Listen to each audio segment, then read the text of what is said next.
The supply chain is stressed and truckers are showing their frustration over vaccine mandates with a convoy en route to Ottawa. Tyler Orton with Business in Vancouver joins us with more on this now. And the Truckers Association is not in agreement with this so-called Freedom Convoy. Tyler, how come? Well, there's a lot of condemnation coming down from this industry association, just over with regards to the disruptions that we're going to be seeing with regards to anything from traffic and just the ability to get back and forth over the border. We have about 10% of Canada's truckers that cross the border every day, or every moment, I should say.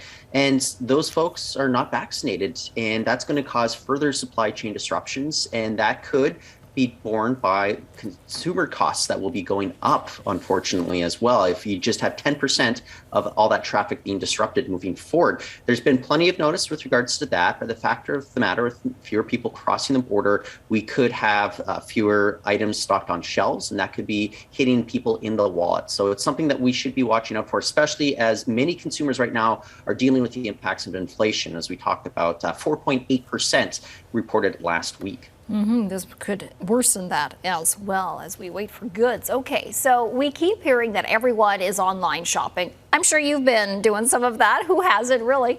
But as it turns out, malls aren't doing too badly in Canada. So what's happening here and internationally with that?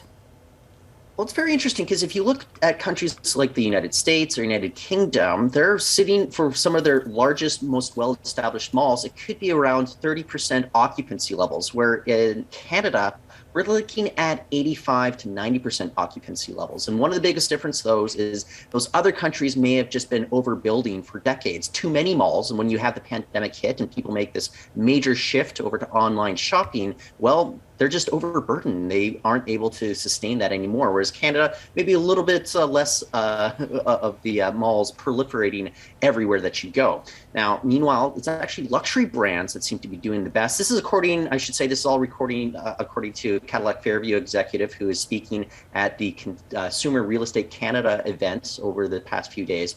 And luxury brands here in Vancouver, he says, are doing quite well, with Louis Vuitton, Tiffany, Holt Renfrew. Those brands have been exceeding their 2019 sales for people going in to shop at these brick and mortar shops. So it's not so bad if you're if you have that much money in your wallet book to pay for those big brands here.